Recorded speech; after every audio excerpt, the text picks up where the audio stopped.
ভাইরে ভাই, আমি কানবো না হাসবো কিছুই বুঝতে পারছি না। আপনারা আমাকে একটু বলে দিয়েন আমি কি করব?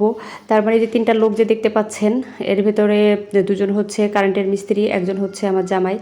আর এই সন্ধ্যা ৫:৩০ টার দিকে কারেন্ট গিয়েছিল বাসা থেকে।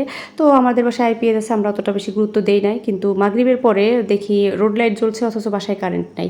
তো আমি আমার জামাইকে ফোন দিয়ে বললাম যে, "বাসায় কারেন্ট নাই অথচ রোড লাইট জ্বলছে।" তো আবার বিদ্যুৎ অফিসে ফোন দিল। বিদ্যুৎ অফিস থেকে লোক আসলো, দেখলো সব ঠিক আছে, কিন্তু আমাদের তার নাই। মিটার থেকে এই খাম্বি পর্যন্ত যতদূর ছোঁয়া যায় সেখান থেকে তার কেটে নিয়ে গিয়েছে। কে নিয়েছে এটা আমরা জানি না। আমার ননাস নাকি দেখেছে একটা লোক এসেছিল ভেতরে, তো কি যেন গুছিয়ে নিয়ে যাচ্ছে। তো পেছন থেকে দেখেছে, সামনে থেকে দেখে নাই। শুধু তার কি পড়া ছিল এটুকু বর্ণনা দিল। তো আমি এগুলো শোনার পরে হতভম্ব, কি হাসবো না কানবো জানি না। তবে একটু চিন্তিতও লাগছিল যে এ কী অবস্থা হলো।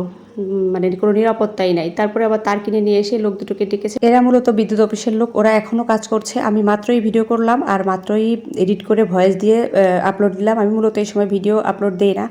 তো আপনাদের জানানোর জন্যই আপনাদের সাথে শেয়ার করলাম জিনিসটা। আর আমার খুব ভয় করে। আমি কিছুদিন আগে আপনাদের ভাইকে বলতেছিলাম সিসি ক্যামেরা লাগানোর জন্য। আমি একটা জিনিস ভেবেই হতভম্ব হচ্ছিলাম যে কি সাহস, যে কারেন্টের তার মেন লাইন কিভাবে কেটে নেয়। এই তারটা মানে কাটার সময় কি একটু কি ভয় পায় না যে হঠাৎ করে যদি কারেন্ট চলে আসে? মানে এরা হচ্ছে প্রশিক্ষণীয়, মানে এরা আগেও করেছে।